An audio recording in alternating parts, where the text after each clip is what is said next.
நாளைக்கு இவரே ஆட்சிக்கு வந்தால் தமிழகத்தினுடைய நிலை என்னவாகும் என்பதை இந்துக்கள் உணர வேண்டும். இன்னைக்கு ஒரு சினிமா ஹீரோ, ஒரு கரிஷ்மா அப்படின்னு சொல்லி அவர் இன்னைக்கு அந்த போகக்கூடிய கூட்டங்கள் இதை சிந்தித்து பார்க்க வேண்டும், என்ன ஆகும் அப்படின்னு சொல்லிட்டு.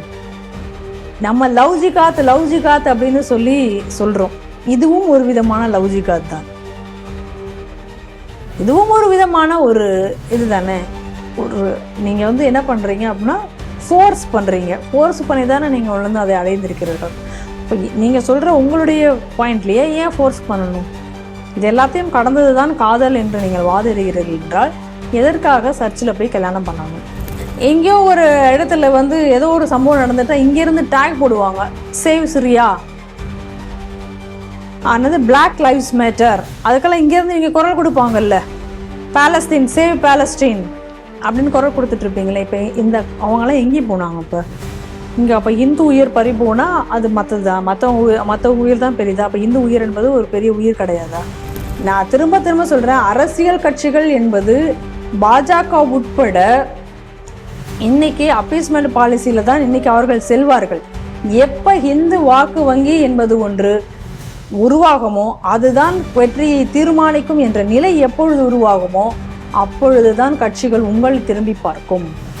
நாம் என்னைக்கு அந்த முடிவை நாம் எடுக்கிறோமோ அன்றைக்குத்தான் நாம் இந்த மாதிரியான போராட்டங்கள் இல்லாமல் நிம்மதியான ஒரு வாழ்க்கை இந்துக்களுக்கு என்று கிடைக்கும். இந்த அரசியலமைப்பு சட்டத்தின்படி உருவாக்கப்பட்ட இந்த சட்ட விதிமுறைகளுக்கு உட்பட்டு இவர்கள் வந்து பணி நியமனம் செய்யப்பட்டு இவர்களுக்கு அரசாங்க சம்பளம் வழங்கப்படுகிறதா, இல்லை அறிவாலயத்திலேருந்து இவங்களுக்கு சம்பளம் தருகிறார்களா? நல்லா தெரிஞ்சுக்கோங்க. இந்துக்களை அழிக்கணும்னு ஒரு மாநாடு நடத்துவாங்க. அது ஒரு பெரிய அதிருப்தியை கிளப்பி விட்டுச்சுன்னா உடனே ஒரு 10 கோயிலுக்கு கும்பாபிஷேகம் பண்ணுவார். நம்ம அலையிலையோ பாபு இருக்காரு, அவர் போய் பண்ணுவார். பண்ணிட்டு இதுதான் ஆன்மீக ஆட்சி, ஆன்மீக புரட்சி ஆட்சி, 10 பேரை வச்சு அதுக்கு ஒரு பேசுவார். அவன் எல்லாரும் மறந்துடுவாங்க. இந்த படம் 2 படங்களுமே உண்மையாக நடந்த சம்பவங்களுடைய அடிப்படையில் எடுக்கப்பட்ட படம். ஏன்னா 2 படத்திலையுமே வந்து லவ் ஜிஹாத்தினுடைய கொடூரங்களை குறித்து விவரித்திருக்கிறார்கள்.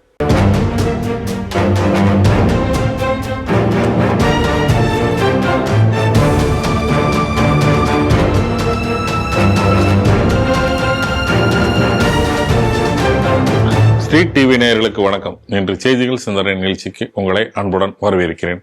இன்று நாம் சிந்திக்க இருக்கும் முக்கிய செய்திகள் எவை என்று பார்ப்போம். விஜய் சங்கீதா விவாகரத்து வழக்கால் வெளிவந்த பல உண்மைகள், சூடாகும் அரசியல் களம். ஹிந்துக்களின் போராட்டத்தால் திசையன் விளை சட்டவிரோத சர்ச் கட்டுமானம் நிறுத்தம். கவர்னர் ரவி கலந்து கொண்டு மருத்துவ மாணவர்களுக்கு பட்டம் வழங்கிய நிகழ்வை புறக்கணித்த அரசு துறை செயலர். தேர்தல் அச்சத்தால் கோயில் பூசாரிகளுக்கு நலத்திட்ட உதவிகளை அறிவித்த திமுக அரசு. தி கேரளா ஸ்டோரி 2 படத்திற்கு தனி நீதிபதி பிறப்பித்த உத்தரவு, உயர்நீதிமன்றம் தடை. இன்றைய செய்திகள் சிந்தனை நிகழ்ச்சியில் நம்முடன் இன்று அரங்கத்திற்கு வந்து சிந்திக்கிருப்பவர் திருமதி பிரியா வெங்கட் அவர்கள். நேயர்கள் சார்பாக அவரை அன்புடன் வரவேற்கிறேன். வணக்கம் திருமதி பிரியா. வணக்கம் பாண்டிக்குமார். தமிழகத்தில் 4 வருடம் ஒவ்வொரு கட்சியிலும் புதுசா உதயமாயிட்டு இருந்தா அந்த ஒவ்வொரு கட்சியும் ஆட்சி பிடிக்கணும்ன்ற இடத்துல உருவாகிட்டேன். அப்படி உருவான கட்சி தான் தமிழக வெற்றி கழகம், நடிகர் விஜய் அவர்களால் ஏற்படுத்தப்பட்ட கட்சி.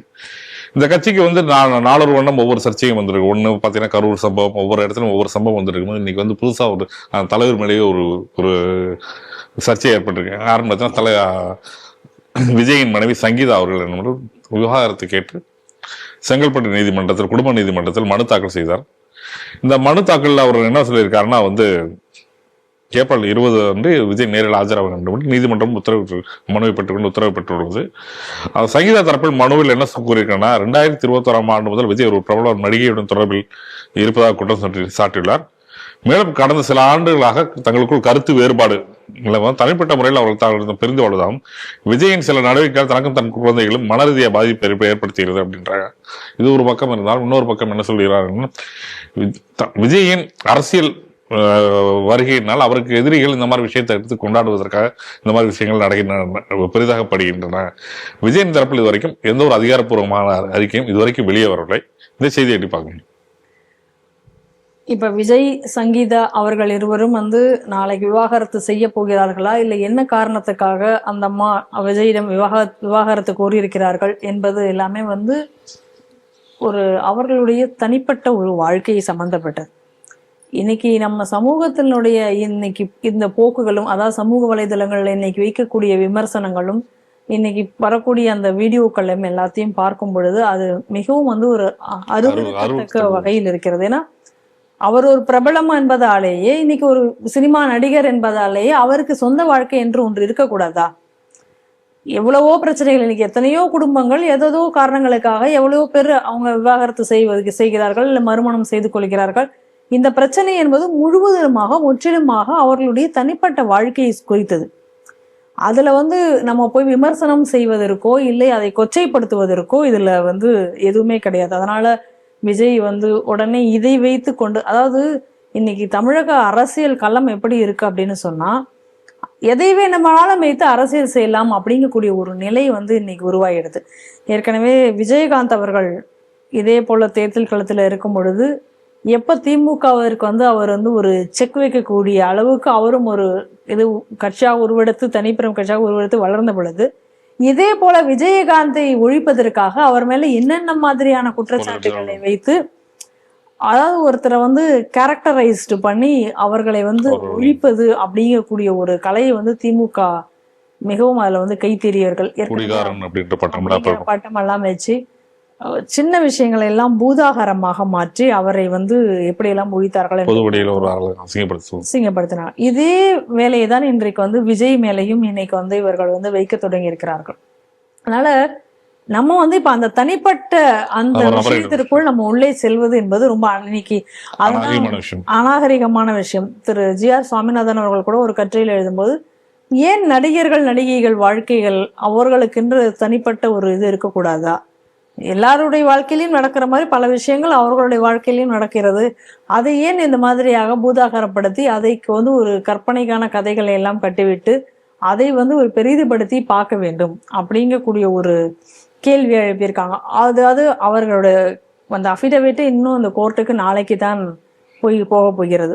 ஆனா உடனே அந்த அஃபிடவிட்டை வந்து இன்னைக்கு வந்து பொது வெளியில வெளியிட்டு அவர் அதுல குறிப்பிட்டிருக்கக்கூடிய அந்த சில காரணங்களை மட்டும் எடுத்து, ஏன்னா இதுல என்னென்ன அவர் சொல்லியிருக்காரு நமக்கு தெரியாது, சில ஒரு காரணங்களை எல்லாம் மட்டும் எடுத்து இங்க வெளியில நீங்க பொது வெளியில பேசுவது அப்படிங்கிறது வந்து இந்த சமூகத்தினுடைய இந்த போக்கு, அதாவது அறிவார்ந்த சமூகத்தினுடைய போக்கு என்பது சரியான போக்கு இல்லை என்பதுதான் நமது பார்வையா இருக்காது. ஆனால் அதில் நம்மளுடைய கண்ணோட்டத்துல சில விஷயங்களை இதுல நம்ம சொல்ல வேண்டியிருக்கிறதுனாலதான் நம்ம இன்னைக்கு செய்திகள் சிந்தனைகளை நம்ம அதை எடுத்தோம். அந்த அஃபிடவிட் மூலமாக தெரிய வந்த சில உண்மைகள் என்ன அப்படின்னு சொல்லி பார்த்தோம் அப்படின்னு சொன்னா, விஜய் அவர்கள் வந்து சங்கீதாவை திருமணம் செய்து கொண்டது இங்கிலாந்துல கிறிஸ்துவ முறைப்படி குறிப்பிட்டிருக்கிறார்.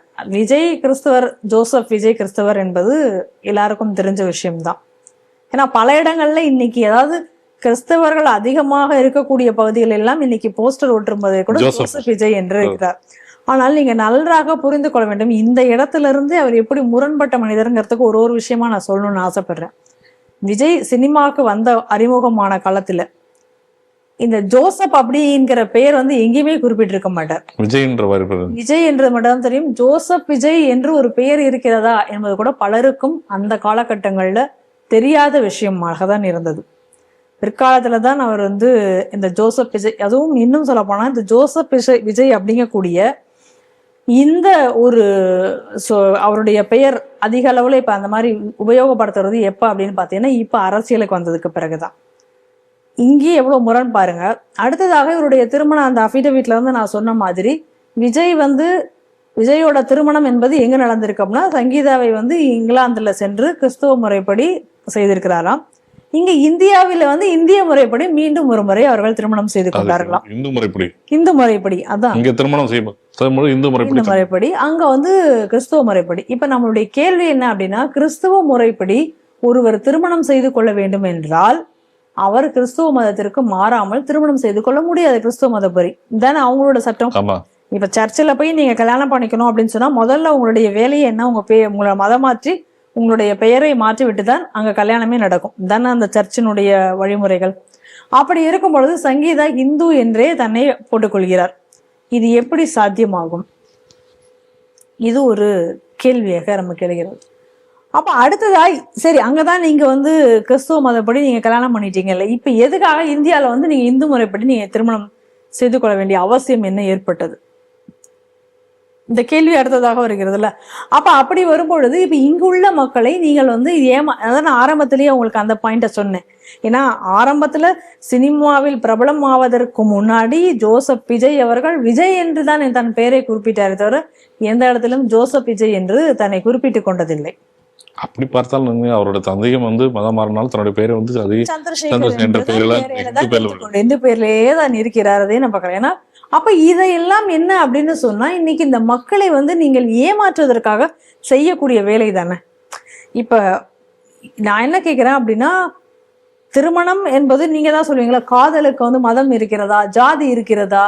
எதுவும் கிடையாது. காதல் என்றால் அந்த அன்பு, அதுக்கு மட்டும் வேற ஒண்ணுமே கிடையாது. மற்றதெல்லாம் அங்கே பார்க்க தேவையில்லை. இதெல்லாம் இவருடைய படத்திலேயே எவ்வளவு படத்துல இந்த டயலாக் எல்லாம் இவர் சொல்லியிருப்பார்.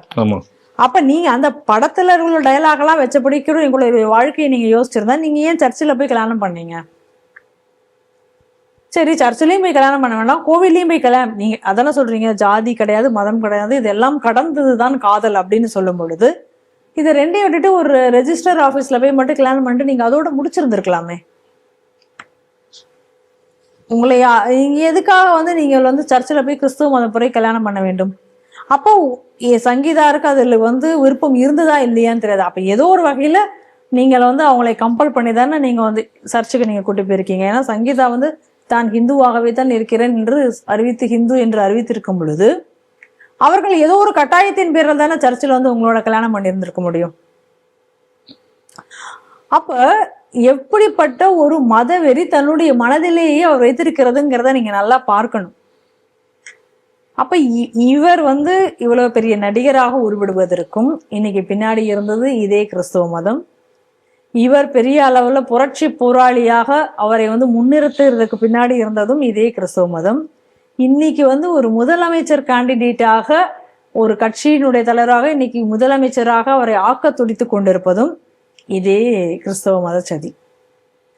ஏன்னா இவர் நல்லா தான் போய்கிட்டு இருந்தார். திடீர்னு இங்க வந்து ஒரு ஜல்லிக்கட்டுங்கிற போராட்டம் ஒண்ணு நடந்தது. இந்த ஜல்லிக்கட்டு போராட்டத்திற்கு பிறகுதான், இதை நம்ம ஸ்ரீ டிவில பல நாட்களாக நம்ம சொல்லி வரக்கூடிய விஷயம், ஜல்லிக்கட்டு போராட்டத்திற்கு பிறகுதான் இங்கே வந்து மோடி எதிர்ப்பு என்கக்கூடிய ஒன்று விதைக்கப்பட்டது, கட்டமைக்கப்பட்டது. அப்ப அந்த மாதிரி கட்டமைக்கப்பட்டதுக்கு பிறகுதான் இங்கே வந்து விஜய் வந்து ஒரு படம் எடுக்கிறார். அந்த படத்துல சம்பந்தமே இல்லாம ஜிஎஸ்டி பத்தி எல்லாம் பேசி புரட்சிக்குள்ள வருகிறார். அப்பிருந்துதான் அவருடைய அரசியல் பிரவேசம் என்பது சிறிது சிறிதாக உள்ளே நுழைகிறது.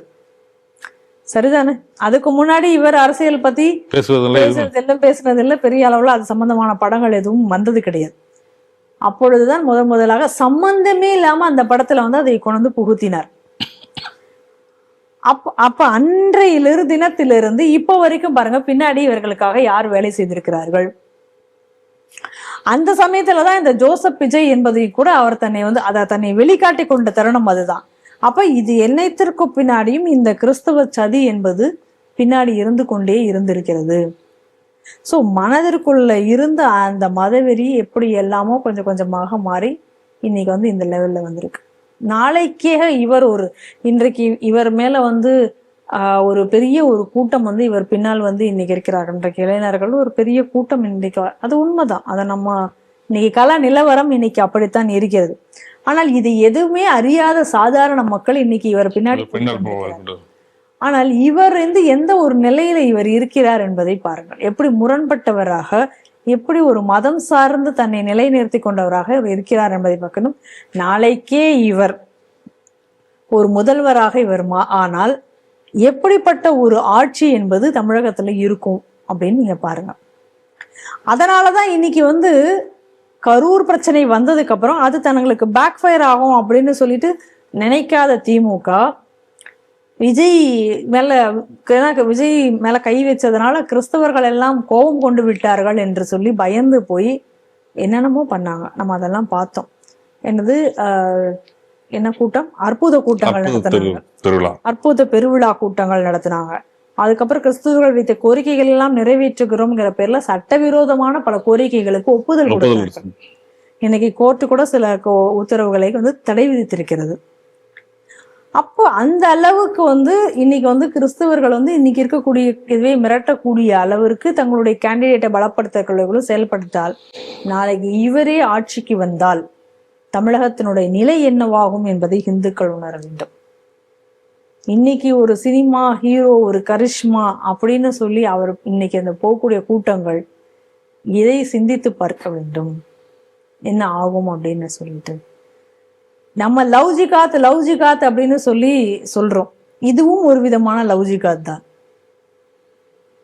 இதுவும் ஒரு விதமான ஒரு இதுதானே. ஒரு நீங்க வந்து என்ன பண்றீங்க அப்படின்னா ஃபோர்ஸ் பண்றீங்க. ஃபோர்ஸ் பண்ணி தானே நீங்க வந்து அதை அடைந்திருக்கிறீர்கள். இப்போ நீங்க சொல்ற உங்களுடைய பாயிண்ட்லயே ஏன் ஃபோர்ஸ் பண்ணணும்? இது எல்லாத்தையும் கடந்ததுதான் காதல் என்று நீங்கள் வாதிடுகிறீர்கள் என்றால் எதற்காக சர்ச்சில் போய் கல்யாணம் பண்ணணும்? கல்யாணம் பண்ணி இங்க வந்து இந்து முறைப்படி கல்யாணம் பண்ணி இங்குள்ள மக்களை ஏமாற்ற வேண்டும். ஏன்னா நான் இந்து என்று காமித்து கொண்டால் தான் இங்குள்ள பெரும்பான்மையான மக்கள் இன்னைக்கு இருக்கக்கூடிய சப்போர்ட் வந்து உங்களுக்கு கிடைக்கும் என்பதனால நீங்க வந்து இதை கட்டமைத்து மதமாற்றம் தான் திருமணம் செய்துள்ளார். அப்ப இந்த இடத்திலேயே இப்படி பல முரண்பாடுகள் தொடர்ந்து இவருடைய இதுல இருக்கிறதை தான் இதுல நம்ம பார்க்கக்கூடிய விஷயமாக இருக்கிறது. அதனால வாக்களிப்பதற்கு முன்னாடி ஒவ்வொரு இந்துக்களும் சிந்தித்து வாக்களியுங்கள். திமுக ஆட்சி பலமே வந்து எங்களை திமுக ஆட்சி வருவதற்கு காரணமே நாங்கள் தான். அவர்கள் பலமே வந்து எங்களுக்கு வந்து சிறுபான்மையினர். அதனால் சிறுபான்மையினருக்கு என்ன கேட்டாலும் செய்திருவோம். அந்த தைரியம் வந்து எப்பயுமே அவர்களுக்கு உண்டு அப்படின்ற விஷயம் வந்து நமக்கு நல்லா தெரியும். அவர்கள் பற்றி நிறைய செய்திகளும் இதை பற்றி தொடர்பாக நிறைய எடுத்திருக்கோம். அப்படி ஒரு செய்தி தான் வந்து திருநெல்வேலி மாவட்டம் சங்கடங்குளம் ஊராட்சி தெற்கு ஏரந்தை ஏறக்குறைய திசையன் விலை ஒட்டியிருக்கக்கூடிய ஒரு ஊராட்சி ஒட்டியது. இங்கே வந்து ஒரு பழைய கட்டிடம் உள்ள ஒரு சர்ச்சை இருக்கு. அந்த சர்ச்சை என்ன பண்ணிருக்காங்கன்னா புனரமைக்கிறோம் அப்படி சொல்லிட்டு அவங்க வந்து பெர்மிஷன் வந்து கேட்டிருக்காங்க. அப்படின்னும் போது அந்த பழைய கட்டிடத்தை வந்து எடுக்கிறதுக்கு பெர்மிஷன் கொடுக்கப்பட்டிருக்கு. அப்படி கொடுக்கப்பட்ட உடனே அவங்க என்ன பண்ணியிருக்காங்கன்னா அந்த அனுமதியை வைத்துக் கொண்டு பண்ணியிருக்காங்க பெரிய லெவலில் அது தேவாலயமாக விசாரிக்கப்பட்டு கட்டணம் விட்டுருக்காங்க. இது வந்து அங்கே இருக்க பொதுமக்கள் மிகப்பெரிய ஒரு எதிர்ப்பை தெரிவித்திருக்கார்கள். எதிர்ப்பை தெரிவித்து மீறியும் அது கட்டணம் கட்டப்பட்டுகிறது. இது தொடர்பாக மக்கள் வந்து என்ன பண்ணியிருக்காங்க, ஆனால் வந்து மத ரீதியான சட்டப்பொருள் பிரச்சனை ஏற்படும் அப்படின்னு சொல்லிட்டு கூறிய பிறகும் அங்கே இருக்க அதிகாரிகள் யாரும் கண்டுகொள்ளவில்லை. இதனால் என்ன பண்ணிட்டாங்க, மக்கள் வேறு வழி இல்லாமல் இந்த சர்ச்சை கட்டுமானத்துக்கு எதிராக போராட்டம் நடத்தியிருக்கார்கள். இந்த அனுமதியற்ற சர்ச்சையின் போராட்டத்தின் காரணமாக என்ன பண்ணிருக்காங்கன்னா, அந்த போராட்டம் நடைபெற்று இருக்கும் போதே ஒரு முதியவர் மயங்கி விழுந்து மரணம் அடைந்தார். மேலும் 3 பெண்கள் வந்து மயக்கத்தில் அந்த முதியவர் மயக்கம் அடைந்து மரணம் அடைந்தால் என்ன, அதுக்கப்புறம் தான் பிரச்சனையோட தாக்கத்தை வந்து அதிகாரிகள் உணர்ந்திருக்காங்க. உணர்ந்து இது பிரச்சனை வேறு விதமாக செல்லுது அப்படின்னு சொல்லி இருக்கும்போது தற்காலிகமாக இதை வந்து இந்த பிரச்சனையை ஒத்தி போடணும் அப்படின்னா என்ன இருக்காங்க, வந்து அங்கே இருக்க ஊராட்சி மன்ற தலைவர் மூலமாக தேவாலய கட்டுமானத்திற்கு தடை வைத்திருக்கார்கள். அப்புறம் வந்து என்ன பண்ணிருக்காங்கன்னா, தடையை மீறி நீங்க கட்டினால் மாவட்ட ஆட்சியர் தலைவர் மூலம் நடவடிக்கை எடுக்கப்படும் சொல்லிட்டு அதுக்கப்புறம் ஒரு டெம்பரரியா அவங்க இது பண்ணிருக்காங்க. ஸோ எந்த ஒரு விஷயம், அதாவது இந்த போராட்டத்தினால் எந்த ஒரு தாக்கம் ஏற்படுன்ற ஒரு விஷயத்துக்கு கவனிக்கல. மரணம் அடைந்த பிறகுதான் விஷயம் செய்திருக்கார்கள். இந்த செய்தி எப்படி பார்க்குறீங்க? இந்த இராந்தை என்ற கிராமத்தை பொறுத்தவரையிலும் இந்த சம்பவம் வெளிவந்த உடனேயே அந்த பகுதியில் உள்ள மக்களிடம் நம்ம கேட்டோம், ஸ்ரீ டிவியின் சார்பாக என்ன நடந்தது அப்படி என்று விசாரிக்கும் பொழுது அவர்கள் சொன்ன சில தகவல்களும் இதுல நான் இப்ப இங்க சொல்லணும்னு நான் நினைக்கிறேன். என்ன அப்படின்னு சொல்லி பார்த்தோம் அப்படின்னு சொன்னா, இந்த இராந்தை கிராமத்தை பொறுத்த வரைக்கும் அங்க இருக்கக்கூடிய மக்களுக்கு இருக்கக்கூடியது ஒரு கூட்டுப்பட்டாவின் அடிப்படையில தான் இருக்கிறது. தனிப்பட்டா என்பது இல்லாத ஒரு சூழ்நிலை. அப்படி இருக்கும் பொழுது சில வருடங்களுக்கு முன்னாடி அங்க இருக்கக்கூடிய ஒரு சில குடும்பங்கள், ஒரு 5-6 குடும்பங்கள் அந்த மாதிரி வந்து மதம் மாறி இருக்கிறார்கள். அப்படி மதம் மாறின சமயத்துல ஒரு குடும்பத்துல இருக்கக்கூடியவர் அவங்க வந்து அந்த இடத்த வந்து இந்த மாதிரி ஒரு சர்ச்சு கட்டுவதற்கு, ஒரு ஜபக்கூடம் கட்டுவதற்கு அந்த மாதிரிக்கு அப்படின்னு சொல்லி அவர் அதை கொடுத்திருக்கிறார். ஆனால் இது கூட்டுப்பட்டா என்பதால் இந்த பட்டா என்பது இன்னும் எதுவும் மாற்றப்படலாம் இல்லை. எப்படி மாற்ற முடியும், கூட்டுப்பட்டா அப்படிங்கிறதுனால இன்னும் அவர் பேர்ல தான் அந்த பட்டா என்பது அந்த கூட்டுப்பட்டாவாகத்தான் அங்கே இருக்கிறது. ஆனாலும் என்ன பண்ணியிருக்கிறார்கள் அப்படின்னு சொன்னா, அந்த இடத்துல வந்து ஏற்கனவே இவர்கள் எல்லாம் இணைந்து ஜபக்கூடம் என்பதை ஒன்றை நடத்தி கொண்டிருக்கிறார்கள். அதைவே இவங்க வந்து மிகப்பெரிய சர்ச்சாக கட்டணும் என்று முற்படுகிறார்கள். இது சில வருடங்களுக்கு முன்னாடியே நடக்கிறது. அப்ப என்ன ஆகுது அப்படின்னு சொன்னா, இதே போல மக்கள் வந்து அங்க பெரிய அளவுல ஒரு போராட்டத்தை நடத்துகிறார்கள். அப்ப இந்த மாதிரி பெரிய போராட்டம் நடத்தும் பொழுது இவர்கள் வந்து கோர்ட்டுக்கெல்லாமும் போறாங்க. அப்ப அங்க என்ன சொல்றாங்க அப்படின்னு சொன்னா, இவங்க வந்து ஏன் வந்து இந்த வழிபாட்டு தலம் இங்கே வரக்கூடாது என்று எதிர்க்கிறார்கள். அங்க என்ன பிரச்சனைகள் இருக்கிறது அப்படி என்பதை கண்டறிந்து இந்த கட்டடத்தை கட்டும் அதிகாரத்தை, கட்டடம் கட்டலாமா வேண்டாமா என்ற முடிவை வந்து மாவட்ட கலெக்டர் இதையெல்லாம் அதாவது ஆராய்ந்து கலெக்டர் உத்தரவிட வேண்டும், கலெக்டர் உத்தரவின் பிரகாரம் இதை செய்யட்டும் அப்படிங்கிற மாதிரி சொல்லி இருந்திருக்காங்க. அதற்கப்புறம் இவர்கள் யாரும் எந்த ஆய்வும் மேற்கொள்ள விடவில்லை, இந்துக்களிடம் இதை பத்தி கேட்கவும் இல்லை, இது அப்படியே போயிட்டு இருந்திருக்கு. சமீபத்துல அந்த பகுதிகளை வந்து இன்ஸ்பெக்டராக எழில் என்பவர் வந்திருக்கார். அவர் கிறிஸ்துவ மதத்தை சார்ந்தவர் என்று சொல்கிறார்கள். இதெல்லாம் அந்த பகுதி மக்கள் சொன்ன தகவல்கள். அப்ப அவர்கள் வந்தது உடனே தான் இவங்க வந்து வேகமாக அந்த சர்ச்சை வந்து மீண்டும் கட்டக்கூடிய பணியில் அவங்க வந்து தொடங்குறாங்க. அதை தெரிந்துதான் இந்த மக்கள் வந்து அங்க வந்து மிகப்பெரிய ஒரு போராட்டத்தை முன்னெடுக்கிறார்கள். இப்ப இந்த போராட்டத்துல பார்த்தோம் அப்படின்னு சொன்னா ஒரு 65 வயது முதியவர் வந்து மாரடைப்பால் உயிரிழந்திருக்கிறார். இதே முதியவர் அப்ப நடந்த போராட்டத்திலும் அவர் இருந்திருக்கிறார். தொடர்ந்து இப்ப இந்த போராட்டத்திலும் அவர் ஈடுபட்டிருக்கிறார். இதுல என்ன கொடுமை அப்படின்னு சொல்லி பார்த்தா, இந்த போராட்டத்தை இவர்கள் இந்துக்கள் அங்க போராட்டம் நடத்தி கொண்டிருக்கும் பொழுது காவல்துறையினர் அவர்களுக்கு உணவு வழங்குவதை கூட தடுத்திருக்கிறார்கள். எடுத்து வருவதற்கும் கெடுபிடிகள் வைத்து உள்ளே உணவு வரவிடாமல் தடுத்திருக்கிறார்கள். இந்த நேரத்துலதான் அவருக்கு வந்து மாரடைப்பும் ஏற்பட்டிருக்கிறது. அப்ப மாரடைப்பு ஏற்படும் போது இவர்களுடைய கெடுபடினால் வெளியில இருந்து ஆம்புலன்ஸ் கொண்டு வருவதற்கு தாமதமான காரணத்தினால் அவர் உயிரிழந்து விட்டார்கள் என்று சொல்லி பொதுமக்கள் வந்து அங்க வந்து மிகப்பெரிய பிரச்சனை செய்திருக்காங்க. உடலை வாங்க மறுத்தெல்லாம் கூட போராட்டம் நடத்தியிருக்கிறார்கள். ஆம்புலன்ஸ் வருவதற்கு பாதைகள் அனைத்தும் தடை செய்யப்பட்டிருந்திருக்கு. அதனால ஆம்புலன்ஸும் குறித்த நேரத்திற்கு உள்ளே வந்து அவரை மருத்துவமனைக்கு எடுத்து செல்ல முடியாத நிலையில அவர் உயிரிழந்திருக்கிறார். இப்ப நம்மளுடைய கேள்வி என்ன அப்படின்னா, இப்ப இந்த ஒருத்தருடைய உயிர் இப்ப போனதற்கு இப்ப யார் காரணம்? இப்ப இந்த காவல்துறை இதை பொறுப்பேற்குமா? நியாயமா இன்னைக்கு அதெல்லாம் நடந்திருக்கணும். இப்ப ஆவூர்ல ஒரு இயல்பா ஒரு மரணம் நடந்ததுக்கு அங்க அவ்வளவு பெரிய கலவரம் அங்க நடத்தப்பட்டது. அப்ப அந்த காலமரம் நடத்தப்பட்டதுக்கு அப்புறம் கூட இன்னைக்கும் கூட பெரிய நடவடிக்கை என்பது இவ்வளவு நாள் கழிச்சதுக்கான தீர்ப்பு வந்திருக்கு. அந்த தீர்ப்பு வந்ததிலும் கூட ஒரு பெரிய நடவடிக்கை என்று அதை நாம் பார்க்க முடியாது. ஏன்னா அன்னைக்கு எப்படி ஒரு காவல் நிலையம் தீயெழுத்து குறிக்கப்பட்டது, காவல்துறையினர் ஓட ஓட விரட்டப்பட்டனர், கல்லெறிந்து தாக்கப்பட்டனர், பெண்கள் பாலியல் தொல்லை உட்படுத்தப்பட்டார்கள், பெண் காவலர்கள், இவ்வளவு சம்பவங்களும் அங்கே அரங்கேறின. ஆனால் இன்றைக்கு அமைதியான வழியில போராடிட்டு இருந்த கூடியவர்களுடைய இந்த மாதிரியான ஒரு உயிர் இன்னைக்கு பறிபோயிருக்கிறது. இதுக்கு யார் பதில் சொல்வார்கள்? இப்ப ஏன் இதை பத்தி யாருமே பேசவே இல்லையே? இதை பத்தி ஏதாவது ஊடகங்கள் இங்க பேசுகின்றனவா? எங்கேயோ ஒரு இடத்துல வந்து ஏதோ ஒரு சம்பவம் நடந்துட்டா இங்க இருந்து டேக் போடுவாங்க, சேவ் சிரியா,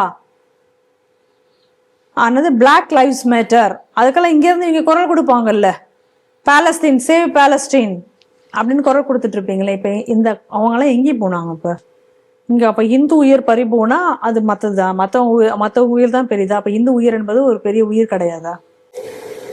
அப்ப இந்துக்கள் வந்து தங்களுடைய உரிமையை காப்பாற்றிக் கொள்வதற்கே போராடினாலும் அப்படியே உயிரை இழந்தாலும் கூட அது இங்கே வந்து யாரும் அதற்காக குரல் கொடுக்கவும் போவதில்லை, பேசவும் போவதில்லை அப்படிங்கக்கூடிய ஒரு நிலை வந்து இன்னைக்கு தமிழகத்துல இருக்கு. இது எப்படிப்பட்ட ஒரு சுயரம் பாருங்க. ஒரு கிறிஸ்துவ அதிகாரி, காவல்துறை அதிகாரியா கிறிஸ்தவர் ஒருத்தர் வந்து விட்டாலே நம்ம தொடர்ந்து பாக்குறோம் எந்த அரசாங்க பொறுப்புல எப்படிப்பட்ட இந்த மாதிரியான வேற்று மதத்தை சார்ந்தவர்கள் அங்க அதிகாரிகளாகவோ அந்த இதுலயோ வந்தவற்றால் எப்படி அவர்கள் தங்கள் மதத்திற்கு சார்பாக அது சட்டவிரோதமாக இருந்தால் கூட அதை செய்வதில் எவ்வளவு முனைப்பு காட்டுகிறார்கள் என்பதைத்தான் நம்ம இங்கே பார்க்கிறோம். இதே போலதான் வந்து நீங்க வந்து சேலத்துல நடந்த அதேதான், சேலம் தீவெட்டிப்பட்டியில் நடந்த சம்பவம் இதே மாதிரிதான். அந்த சமுதாயத்தை சேர்ந்த அதிகாரி வந்தவுடனே அவருடனே அதை அவர்களுக்கு தகுந்த சட்டவிரோதமாக என்ன சலுகைகளை செய்யலாம் என்பதை செய்கிறார்கள். அதேதான் இன்றைக்கு இங்க திசையன் விலகிலும் இன்னைக்கு நடந்திருக்கிறது. ஆனால் இன்னைக்கு வந்து இந்த இவ்வளவு பெரிய ஒரு உயிர் போனதற்கு ஏதாவது இழப்பீடு தந்தார்களா? ஒரு இழப்பீடு இது வரைக்கும் நீங்கள் தரவில்லை. அப்படி ஒரு செய்தியும் பெரிதாக வெளியே இந்த மாதிரி ஒரு செய்தி வந்ததே இது வந்து யாருக்கும் தெரியாது.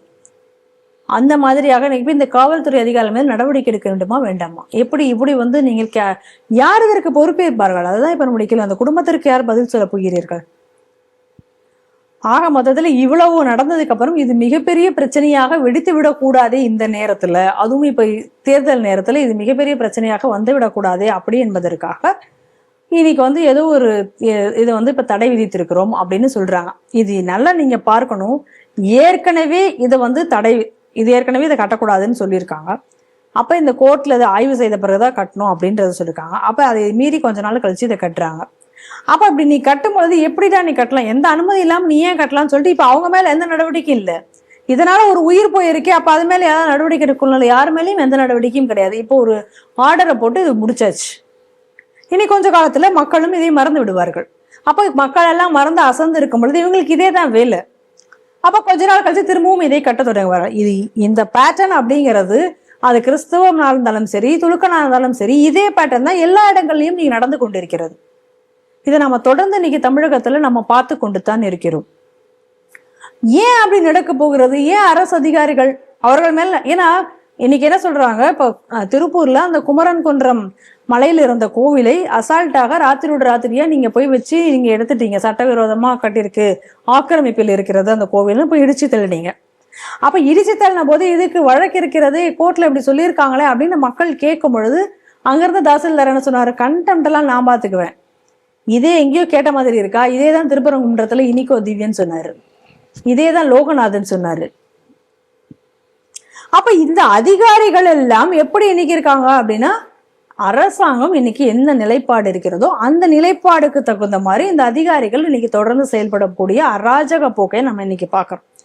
அதனாலதான் நாம திரும்ப திரும்ப நம்ம சொல்லிட்டு இருக்கோம், இதெல்லாம் எப்ப இந்த நிலை என்பது மாறும்? சட்டவிரோத சர்ச்சைகள் பெருகி கொண்டிருக்கின்றன. இன்னும் சொல்ல போனா சட்டவிரோதமாக இவர்களுக்கு அங்கீகாரம் கொடுப்பதற்கான ஜீவோக்களை எல்லாம் கூட இன்னைக்கு அரசாங்கம் போட முற்படுகிறது. ஏன்னா இப்பதான் சொன்னாங்க, மதம் சார்ந்த கட்டிடங்களுக்கு என்ஓசி நீ வாங்க வேண்டாம் அப்படின்னுட்டு. எப்படி இப்படி ஒரு ஆர்டரை நீங்க பாஸ் பண்ண முடியும்? சிறுபான்மை கல்விக்கூடமா நிரந்தர அங்கீகாரம் தருகிறோம், எப்படி செய்ய முடியும்? எங்க இருக்கு? எந்த சட்டத்தின்படி அடிப்படையில நீங்க இந்த மாதிரியான அரசாணைகளை எல்லாம் வெளியிடுகிறீர்கள்? இப்ப அந்த அரசாணை இப்ப தடை செய்யப்பட்டிருக்கிறது கோர்ட்டில், ஒரு இடைக்கால தடை இப்ப விதிச்சிருக்காங்க. அப்ப நீங்க ஒரு விஷயத்தை யோசிக்கணும். இப்ப நமக்கு ஒரு தேர்தல் காலம், மீண்டும் இந்துக்கள் இந்த மாதிரி போராடி கொண்டேதான் தெருவில் இனிமே வீதியில் இறங்கி நீங்கள் போராடி கொண்டே தான் இருக்க போகிறீர்களா, அல்லது இந்து சமுதாயத்திற்காக, இந்துக்களுக்காக, இல்லை இந்துக்களினுடைய கோவில்களை காப்பதற்காக, இந்து மதத்தை காப்பதற்காக எந்த ஒரு கட்சி முன் வருகிறதோ அந்த கட்சிக்குத்தான் நான் வாக்களிப்பேன் என்ற முடிவை எடுக்க போகிறீர்களா? இதுதான் இன்னைக்கு உங்க முன்னாடி இருக்கக்கூடிய கேள்வி. எப்ப நீங்க அந்த மாதிரி ஒரு முடிவை நீங்கள் எடுக்கிறீர்களோ அன்னைக்கு உங்க காலடியில் எல்லா கட்சிகளும் விழுந்து கிடக்கும். இதே திமுக உங்களுக்கு சாதகமாக நிற்கும், இதே அதிமுக உங்களுக்கு சாதகமாக வரும், இதே பாஜக உங்களுக்கு சாதகமாக பேசும், காங்கிரஸ் உங்களுக்கு சாதகமாக பேசும். ஆதலால் நான் திரும்ப திரும்ப சொல்றேன், அரசியல் கட்சிகள் என்பது பாஜக உட்பட இன்னைக்கு அப்பீஸ்மெண்ட் பாலிசியில தான் இன்னைக்கு அவர்கள் செல்வார்கள். எப்ப இந்து வாக்கு வங்கி என்பது ஒன்று உருவாகுமோ அதுதான் வெற்றியை தீர்மானிக்கும் என்ற நிலை எப்பொழுது உருவாகுமோ அப்பொழுதுதான் கட்சிகள் உங்களை திரும்பி பார்க்கும். நாம் என்னைக்கு அந்த முடிவை நாம் எடுக்கிறோமோ அன்றைக்குத்தான் நாம் இந்த மாதிரியான போராட்டங்கள் இல்லாமல் நிம்மதியான ஒரு வாழ்க்கை இந்துக்களுக்கு என்று கிடைக்கும். அப்பொழுதுதான் இந்துக்களுக்கு வழிபாட்டு உரிமை கிடைக்கும். அப்பொழுதுதான் இந்துக்களுடைய கோவில்கள் காக்கப்படும். இதை இந்த தேர்தலிலாவது நாம் உணர்ந்து செயல்படுவோமா? கல்வித்துறையிலும் அரசியல் என்ற முக்கியம் இருக்கக்கூடாது, அதன் மூலம் காழ்ப்புணர்ச்சி எதுவுமே இருக்கக்கூடாது என்பது பொதுவான ஒரு நீதி. ஆனால் தமிழகத்தில் அவ்வாறு நடக்கிறதா இல்லை என்பது ஒரு சற்று கேள்விக்குறிகள். இது பல்வேறு விஷயங்களும் பல்வேறு உதாரணங்களும் உள்ளன. அப்படி சம்பவங்கள் தான் இங்கே இப்பொழுது நடைபெற்றது. எங்கன்னு பார்த்தீங்கன்னா, டாக்டர் எம்ஜிஆர் மருத்துவ பல்கலைக்கழகத்தின் 37வது பட்டமளிப்பு விழா. இந்த சிறப்பு விருந்தினர் எப்பவுமே ஆளுநர் தான் இருக்கிறது. ஏன்னா அவர் தான் சான்சலர் இருக்கிறதுனால அவர் தான் கலந்து கொண்டிருக்கிறார். கிட்டத்தட்ட 50,159 மாணவர்களுக்கு பட்டங்களை வழங்கினார். இந்த பட்டம் வழங்கும் போது வழக்கமாக எப்பயுமே ஏன்னா தமிழக அரசு சார்பாக சுகாதாரத்துறையின் செயலாளர் கலந்து கொள்வது வழக்கம். மேலும் அமைச்சரும் கலந்து கொள்வது என்பது ஒரு மரபு உண்டு. அப்படி இருக்கப்படும் போது அமைச்சர்கள் நிகழ்ச்சியில் கலந்து கொள்ளை. எப்பொழுதும் அரசு அதிகாரிகள் யாராவது ஒருத்தர் கலந்து கொள்ள, அந்த அரசு துறை செயலாளர் கலந்து கொள்ளவில்லை. அரசியல் ரீதியாக பார்த்தால் புறக்கணிப்பது என்பது ஒரு சரி. பட் அரசு துறை அதிகாரி புறக்கணிப்பது என்ன காரணம் என்பது இங்கே ஒரு கேள்விக்குறியா இருக்குது. இதன் பின்னணி என்னன்றது பல்வேறு தரப்பில் பல்வேறு விதமான கருத்துக்களை சொல்கிறார்கள். அதுல ஒரு கருத்து என்ன சொல்றாங்கன்னா, தமிழக அரசுக்கு ஆளுநருக்கு இடையே நிலைவரும் மோதல் போக்கின் காரணமாக இருப்பது அரசு அதிகாரிகள் புறக்கணிப்பில் ஈடுபடுறார்கள். குறிப்பாக பல்வேறுகழக துணைவேந்தர் முறையில் ஆளுநர் தன்னிச்சையாக செயல்படுகிறார் அப்படின்னு சொல்லிட்டு அரசு தரப்பில் முன்வைக்கும் விமர்சனத்திற்கு எதிர்ப்பு தெரிவித்து இந்த துறை செயலாளர் செயல்பட்டிருக்கலாம் அப்படின்னு ஒரு கருத்து நிலவி வருகிறது. இந்த செய்தி எப்படி பாக்குறீங்க? இவ்வளோ நாள் கவர்னருடைய ப்ரோக்ராம்ல அரசியல் கட்சிக்காரர்களை வைத்து ஏதாவது ஒரு பிரச்சனை என்பதை தொடர்ந்து பண்ணி கொண்டு வந்தார்கள். நம்ம பாக்குறோம் ஒரு பட்டமளிப்பு விழா நிகழ்ச்சியிலும் ஒருத்தர் இந்த மாதிரியான பிரச்சனை திமுக குடும்பத்தின் பின்னணியில் யாராவது ஒருத்தர் ஒரு பிரச்சனையை அங்க செய்து வந்ததை நாம் பார்த்தோம். அது எல்லாமே செட்டப் செய்யப்பட்டது என்பது நம்ம ஒன்றும் சொல்ல வேண்டியதில்லை, அது எல்லாருக்கும் தெரிந்ததே தான். நான் என்ன சொல்றேன் அப்படின்னா, உங்களுக்கு தான் கவர்னரை பிடிக்கலையே, எதுக்காக நீ அங்க பட்டமளிப்பு வாங்க வரதுக்கு நீ ஏன் வரணும்? பட்டம் வாங்கறதுக்கு எல்லாரும் கண்டிப்பா அங்க நின்று கவர்னர் கையால பட்டம் வாங்க வேண்டும் என்ற சட்டம் ஒன்றும் கிடையாது. எப்படி இருந்தாலும் உனக்கு பட்டம் என்பது கொடுக்கப்பட்டது தான். யார் அப்ளை பண்றாங்களோ அவங்கள மட்டும்தான் செலக்ட் பண்ணி அந்த மேடை ஏற்றி கொடுக்க போறாங்க. அதானே அதனுடைய புரோட்டோகால். அப்படி இருக்கும் பொழுது உனக்கு தான் எப்படினாலும் கவர்னர் தான் சான்சலர், அப்ப கவர்னர் தான் கொடுக்க போகிறார் அப்படிங்கிறது தெரிஞ்சும் எதுக்காக நீ போகணும்? அப்படின்னா நீ வேண்டுமென்றே அரசியல் செய்ய வேண்டும் என்பதற்காக, வேண்டுமென்றே கவர்னரை நாம் தரக்குறைவாக நடத்த வேண்டும் என்பதற்காக இவர்கள் சென்றார்கள். இது அனைத்துமே ஆளும் கட்சியினால், இன்னைக்கு இருக்கக்கூடிய திராவிட மாடல் அரசினால் செய்யப்பட்டது என்பது எல்லாருமே தெரியும். அப்ப இன்னைக்கு அதெல்லாம் சரி அரசியல் கட்சிக்காரர்கள் செஞ்சார்கள், அரசியலுக்காக நீங்க செய்யறீங்க, அதுவே முதல்ல கேவலம், அதுவே முதல்ல அநாகரிகம். அப்படிங்கக்கூடிய பட்சத்துல இன்னைக்கு ஒரு அரசு செயல்துறை அலுவலர் போகல அப்படின்னு சொன்னா அது எப்படிப்பட்ட ஒரு செயலாக பார்க்கணும்? இது ஒரு இன்டிசிப்ளினா இல்லையா? இதை நாளைக்கு ஒரு ஆள் ஒருவேளை ஒரு கவர்மெண்ட் புரோட்டோகால்னு ஒண்ணு இருக்கா இல்லையா? தமிழகத்துல அந்த கவர்மெண்ட் புரோட்டோகால் என்பதையும் அபாலிஷ் பண்ணிட்டாங்களா? இப்ப நம்ம கேள்வி என்ன அப்படின்னு சொன்னா, நாளைக்கு ஏதோ ஒரு IAS அதிகாரி கட்சி சார்புடன் இருக்கிறார், அதனால ஸ்டாலின் ஒரு நிகழ்ச்சி நடத்துறார் அல்லது ஸ்டாலின் ஒரு விஷயத்தை சொல்கிறார். அப்போ IAS அதிகாரி பிரஸ்ல போய் பேட்டி கொடுத்து எனக்கு ஸ்டாலின் சொல்வதை நான் கேட்க முடியாது, எனக்கு ஸ்டாலினை பிடிக்காதுன்னு சொல்லவோ, இல்ல அந்த திட்டங்களை புறக்கணிக்கவோ, இல்ல நிகழ்ச்சியில் கலந்து கொள்ளாமல் தவிர்க்கவோ முடியுமா? முடியாது. முடியுமான்னு சொல்லுங்க. நாளைக்கு இதே ஏன் செய்யக்கூடாதுன்னு கேட்கிறேன். ஏன் நீ கவர்னருக்கு எதிராக செய்யறதுக்கு நீங்க அரசு துறை செயலரை நீங்க செய்றீங்க சொல்லியிருக்கீங்க அப்படின்னா நான் ஏன் செய்யக்கூடாதுன்னு ஒரு ஆள் கிளம்புனா என்ன பண்ணுவீங்க? அப்ப சட்டம் என்பதும் ஒரு டிசிப்ளின் என்பதும் ஒரு புரோட்டோகால் என்பதும் தமிழகத்துல என்ன ஆகும் என்று யோசிச்சு பார்க்கணும். நிலைமை எப்படி வேணா மாறலாம் இல்லையா? அப்ப எவ்வளவு மோசமான நிலை இது ஒரு விஷயம் மட்டும் கிடையாதுங்க. இப்ப பாருங்க, KN நேரு மேல ED வழக்கு தொடர்ந்திருக்கிறார். ஏற்கனவே ED என்ன சொல்லுச்சு, காவல்துறைக்கு DGPக்கு எல்லாத்துக்கும் அவங்க அனுப்புறாங்க, கடிதம் எழுதுகிறார்கள், இவர்கள் மேல் நடவடிக்கை வழக்கு பதிவு செய்யணும் அப்படின்னு சொல்லிட்டு வழக்கு பதிவு செய்யல. அப்ப ED வழக்கு தொடர்ந்து ரெக்வஸ்ட் பண்ணி வழக்கு பதிவு செய்யல. நீதிமன்றம் அடுத்த நீதிமன்றத்துக்கு அதிமுக சார்பாக நீதிமன்ற வழக்கு தொடர்புறாங்க. ஆதாரத்தெல்லாம் காட்டிய பிறகு நீதிமன்றம் வழக்கு பதிவு செய்ய உத்தரவிடு சொல்லி லஞ்ச ஒழிப்புத்துறைக்கு உத்தரவிடுகிறார்கள். லஞ்ச ஒழிப்புத்துறை என்ன பண்ணிருக்கணும்? நியாயமா நீ நீதிமன்றம் சொல்லியாச்சு. அப்ப நீதிமன்றம் ஒரு துறைக்கு உத்தரவிடுகிறது அப்படின்னு சொன்னா புரோட்டோகால் என்ன? நீதிமன்றம் தானே சுப்பீரியர் அங்க. அப்ப நீதிமன்றத்தினுடைய உத்தரவை கேட்டு இன்னைக்கு அவர் மேல வழக்கு பதிஞ்சிருக்கணுமா வேண்டாமா? நீங்க வழக்கு பதியல. அப்ப நீதிமன்ற அவமதிப்பை செய்கிறார்கள். நீங்க நல்லா பார்க்கணும், இந்த ஆட்சியில வந்ததுல இருந்து எப்படி தொடர்ந்து இவர்கள் நீதிமன்ற அவமதிப்பை செய்து வருகிறார்கள் அப்படின்னு நீங்க பார்க்கணும். திருப்பரங்குன்றம் வழக்கு, திண்டுக்கல் பெருமாள் கோவில்பட்டி அந்த கோவில் வழக்கு, அதுவும் தீபம் ஏற்றக்கூடிய வழக்கு தான், அதையும் நம்ம பார்த்தோம். கன்னியாகுமரியில பார்த்தோம், கன்னியாகுமரியில அதுவும் அந்த முருகன் கோவில் இவங்க பண்ண, அதாவது மயிலாடும் பாறையில இவங்க பண்ண அதே நீதிமன்ற அவமதிப்பு. இது தொடர்ந்து ஒரு விஷயத்திலையும் இந்த நீதிமன்ற அவமதிப்புங்கிறது, இன்னும் சொல்ல போனா இப்ப சில இடங்கள்ல நீதிமன்ற அவமதிப்புக்காக இவங்க ஃபைனே போட்டிருக்காங்க. அந்த மாதிரியான சில சம்பவங்களும் இப்ப நடந்திருக்கிறது. கோவிலஞ்சேரி பகுதி உதாரணத்துக்கு எடுத்துக்கலாம். அப்ப நீதிமன்றம் என்ன சொல்றது, நாங்க என்ன கேட்கறது அப்படின்னு சொல்லி வெளிப்படையாக அரசு அதிகாரிகள் பேசுவதை நம்மால் இன்று கேட்க முடிகிறது. கண்டெம்ட் தானே, நான் பாத்துக்கிறேன் அப்படிங்கக்கூடிய பேசக்கூடிய அந்த போக்கையும் நம்மளால நீ பார்க்கறது, வெளிப்படையா ஓப்பனாக நம்ம பேசுவதை நம்ம பாக்குறோம் இன்னைக்கு. அப்ப நம்மளுடைய கேள்வி இந்த இடத்துல என்ன அப்படின்னு சொன்னா, இந்த அரசு அதிகாரிகள்லாம் இன்னைக்கு தமிழகத்துல இன்னைக்கு அம்பேத்கர் சட்டம் இருக்கிறதா, அறிவாலய சட்டம்னு ஒண்ணு இருக்கா? அப்ப இவர்கள் எல்லாம் இந்த அரசியலமைப்பு சட்டத்தின்படி உருவாக்கப்பட்ட இந்த சட்ட விதிமுறைகளுக்கு உட்பட்டு இவர்கள் வந்து பணி நியமனம் செய்யப்பட்டு இவர்களுக்கு அரசாங்க சம்பளம் வழங்கப்படுகிறதா இல்லை அறிவாலயத்திலிருந்து இவர்களுக்கு சம்பளம் தருகிறார்களா? அது காவல்துறை அதிகாரிகளாக இருந்தாலும் சரி, இல்லை அரசு மற்ற அதிகாரிகளாக இருந்தாலும் சரி.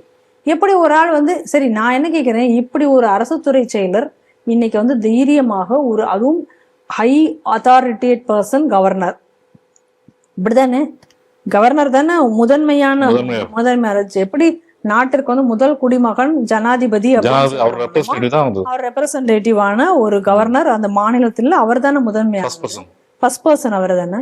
அப்போடைய ஃபர்ஸ்ட் பர்சனுக்கே வந்து இன்னைக்கு இருக்கக்கூடிய அரசு அதிகாரி வந்து இன்னைக்கு நான் வந்து மரியாதை செலுத்த முடியாது, அவரோட அந்த புரோட்டோகாலை நீங்க வந்து அலட்சியப்படுத்த, அதை நீங்க வந்து புறக்கணிப்பீர்கள் அரசியல் சார்பாக அப்படின்னு சொன்னா, நீ ஏன் அரசியல் வேலையில அரசாங்க சம்பளம் வாங்கி கொண்டு பணியாற்ற வேண்டும்? மேபி அரசியல் கட்சியில போய் சேர்ந்து தொண்டனாரு, போய் திமுக தொண்டனாரு. எவ்வளவு பெரிய ஒரு மாபெரும் ஒரு அவமானகரமான ஒரு விஷயம் தமிழகத்துல தொடர்ந்து நடந்து கொண்டு வருகிறது என்று பாருங்கள். தொடர்ந்து சட்டத்தை புறக்கணிக்கக்கூடிய ஒரு வேலையை செய்து கொண்டிருக்கிறார்கள். அப்ப இவருக்கு எப்படி இங்க இருந்து வந்துச்சு இந்த தைரியம்? எதா இருந்தாலும் இந்த அரசியல் அரசு கட்சி இருக்கிறது, நம்மை காப்பாற்றும். அப்ப இந்த இடத்துலதான் நாம ரொம்ப நாளா திரும்ப திரும்ப நம்ம ஸ்ரீ டிவியில நம்ம சொல்லி கொண்டு இருப்பது என்ன அப்படின்னு சொன்னா, இந்த மாதிரியான அதிகாரிகள், IAS அதிகாரிகள், IPS அதிகாரிகள், இவர்கள் இது போன்ற சட்டத்திற்கு புறம்பாக செயல்படும் பொழுது அவர்களுக்கு ஒரு கடுமையான தண்டனை என்பது ஒன்று வழங்கப்பட்டால், மத்திய அரசு கேடர் தானே IAS IPS எல்லாம், இப்ப அவர்கள் வந்து ஒரு ரீகால் பண்ணி அவங்கள ஒரு ரீகால் பண்ணி இந்த மாதிரி ஒரு டஃப்பான ஒரு இடத்துல வந்து போஸ்டிங் போட்டு கொஞ்ச நாள் வச்சிருந்தா, இந்த மாதிரி ஒரு 4-5 பேருக்கு செஞ்சா முன்மாதிரியாக இருக்கும். மற்ற எல்லா IPS IAS எல்லாம் எல்லாருமே அந்த புரோட்டோகால் பிரகாரம் செயல்படுவார்கள். அவர்கள் குத்திருக்கக்கூடிய அந்த பேட்சுக்கும் அவர்கள் எங்கே சம்பளம் வாங்குறார்கள், எதற்காக நாம் அவர்களை போற்றுகிறோம். IAS IPS போலீஸ் அதிகாரி எல்லாம் நம்ம சொல்றோம் ஃபர்ஸ்ட் லைன் ஆஃப் டிஃபென்ஸ் அவங்க தான் அப்படின்னு நம்ம சொல்றோம். நம்ம அவர்கள் மேல நம்ம இன்றும் பக்தியோடும் மரியாதையோடும் நம்ம பார்க்கிறோம். அப்ப அவர்களும் அதற்கான கம்பீட் பண்ணல. அரசியல் கட்சிகள் இன்றைக்கு ஒரு கட்சி ஆட்சியில் இருக்கும், நாளைக்கு வேறு ஒரு கட்சி ஆட்சியில் இருக்கும். ஆனால் சட்டத்திற்கு உட்பட்டவர்கள் யார்? அதிகாரிகள் நீங்க எப்போ இருக்க போறவங்க, பாதுகாக்கக்கூடியவர்கள் நீங்களே வேலியே பயிரை மேயலாமா அப்படிங்கக்கூடிய ஒரு சூழ்நிலை தான் இன்றைக்கு தமிழகத்துல இருந்து கொண்டிருக்கிறதை நாம் தொடர்ந்து பார்க்கிறோம். அப்ப இன்னைக்கு நீதிமன்றங்கள் பல விஷயங்களுக்கு இன்னைக்கு சுமோட்டோவாக எடுத்து இந்த அரசாங்கத்தைக்கு செக் வைத்து கொண்டே வருவதையும் பார்க்கிறோம். அதுபோல இன்றைக்கு நடந்த இந்த விஷயத்திலும் நீதிமன்றம் தாமாக இந்த அரசு துறை செயலர் மீது வழக்கை பதிவு செய்து இதற்கு வந்து ஒரு மேல நடவடிக்கை என்பது ஒன்றை எடுத்தா வேணுமா. தமிழக அரசு இதை செய்யாது. தமிழக அரசுடைய ஆதரவுல தானே இப்ப இவரே போகாம இருந்திருக்கார். அதனால இந்த நடவடிக்கை என்பது எடுக்கப்பட வேண்டும். இதே போல தொடர்ந்து நடந்து வரக்கூடிய அதிகாரிகள் மீது மத்திய அரசும் நடவடிக்கை எடுக்க தொடங்கினால் மாற்றம் என்பது தானாக வரும். சென்னையில் ஒரு விழா நடந்தது. அந்த விழா நடத்தியது வந்து அறநிலைத்துறைன்னு சொல்றதுக்கு பதிலாக நீதிமன்றத்தை மதிக்காத துறை அப்படின்ற பேர் கூட வைக்கலாம். அப்படி ஒரு துறை வந்து இன்னைக்கு ஒரு நிகழ்ச்சி நடத்தியது.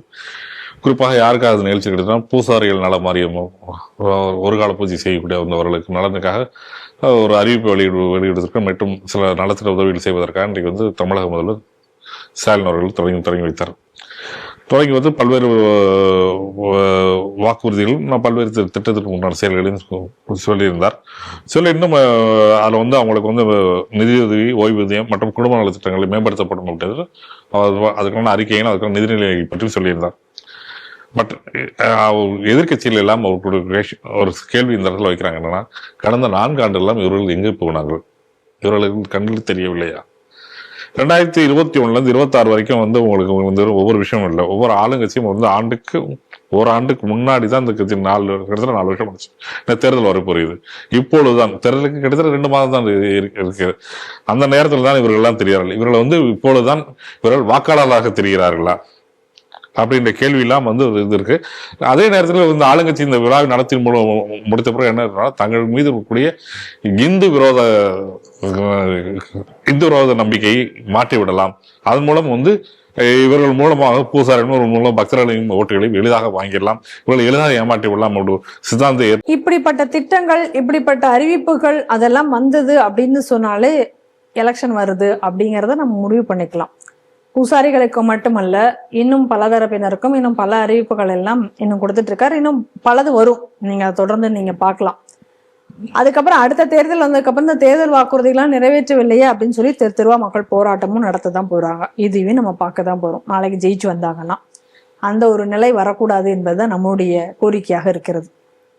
ஏன்னா தெளிவா பாருங்க, போன எலெக்ஷன் முடிஞ்ச பொழுது என்ன பண்ணாங்க, இந்த மாதிரி தேர்தல் வாக்குறுதிகள், இந்த மாதிரியான கோரிக்கைகள், இலவசங்கள் என்னென்னமோ அறிவிச்சாங்க, ஜெயிச்சு வந்தாங்க. அதற்கப்புறம் மக்கள் இப்போ வரைக்கும் போராடிட்டு தான் இருக்காங்க. இப்பதான் இந்த போராட்டங்கள்லாம், இந்த எலெக்ஷன் வரதுக்கு முன்னாடி எல்லா போராட்டத்துக்கும் ஒரு வாயடைத்து வைத்திருக்கிறார்கள். எல்லாருக்கும் ஏதோ கொடுத்து எல்லாரையும் வாயடைக்க வச்சு இன்னைக்கு வந்து எல்லா போராட்டமும் இப்ப வந்து தற்காலிகமா ஒத்தி வச்சிருக்காங்க. இதைதான் நம்ம பாக்குறோம். இன்னைக்கு இன்னும் என்ன சொல்லுகிறார்கள் அப்படின்னா, இவர்கள் கொடுத்த அந்த 5000 ரூபாய் அப்படிங்கக்கூடிய அந்த வந்து மிகப்பெரிய ஒரு மாற்றத்தை மக்கள் மத்தியில் ஏற்படுத்தி இருக்கிறது அப்படின்னு எல்லாம் ஒரு பக்கம் சொன்னாலும், இன்னைக்கு அரசாங்கம் திவாலாகி கொண்டிருக்கிறது என்பதையும் பார்க்கணும். சோ இந்த மாதிரியான ஒரு சூழ்நிலையில இந்த திட்டங்களுக்கு எல்லாமே இவர்கள் எங்கிருந்து பணம் தரப்போகிறார்கள்? கொடுக்குற 5000 விஷயத்துல கூட ஒரு நெருக்கடி விட்டு இவர்கள் மனசு வந்து கொடுத்தார்கள் என்றால் அப்படி இல்லை. ஏன்னா எதிர்கட்சியின் அழுத்தத்தின் பேரில் தான் அந்த திட்டமே வாக்குறுதி செயல்பட்டு இருக்கேன். ஏன்னா இன்னைக்கு அடுத்ததாக இன்னைக்கு இவர்களுடைய கூட்டணி பலவீனமாக இருக்க போகிறது. எப்படி அடுத்த எந்த பக்கமும் எதிர்பக்கமும் ஒரு பலமான கூட்டணி அமைந்து விட்டால், ஏன்னா மக்கள் மத்தியில இவர்களுக்கு நிறைய கெட்ட பெயர்கள் இருக்கின்றன. இன்னைக்கு சட்டம் ஒழுங்கு சந்தி சிரித்து கொண்டிருக்கிறது, போதையில் தமிழகம் தள்ளாடி கொண்டிருக்கிறது. இதெல்லாம் நம்ம பாக்குறோம். பெண்கள் பாதுகாப்பு எங்கே அப்படிங்கக்கூடிய ஒரு கேள்வி எல்லாமே வந்தாச்சு. ஸோ இதற்கு மத்தியில வந்து எதையாவது செஞ்சாதானே இன்னைக்கு வந்து நம்ம வந்து ஆட்சிக்குள்ள வர முடியும் அப்படிங்கக்கூடிய ஒரு நிலை. அப்படிப்பட்ட ஒரு நிலையில இன்னைக்கு என்ன அப்படின்னு சொன்னா, திருப்பரங்குன்றத்துல இவர்கள் செய்த அந்த வேலை, அதற்கடுத்து இப்ப ரீசெண்டா கூட கந்த சஷ்டி கவசம் பாடுவதற்கு பல கோவில்களில் இவர்கள் அனுமதி தராமல் தடை விதித்தது. இந்த மாதிரி பல இந்து விரோத வேலைகளை இவர்கள் செய்து வந்து கொண்டிருக்கிறார்கள். அது இந்து மக்கள் மனதில் இன்னைக்கு வந்து ஒரு பெரிய, அதுவும் இன்னும் சொல்ல போனா குறிப்பாக முருக பக்தர்கள் தான் தமிழகத்துல அதிக பேர் முருக பக்தர்கள்.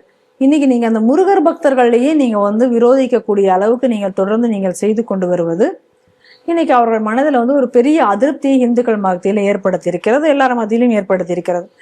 அப்ப உங்களுக்கு என்ன இப்ப தேவை அப்படின்னு சொன்னா, இப்ப நீங்க வந்து கிறிஸ்துவனை ஒரு பக்கம் சமாளிக்கலாம், துலுக்கனை ஒரு பக்கம் சமாளிச்சிட்டீங்க.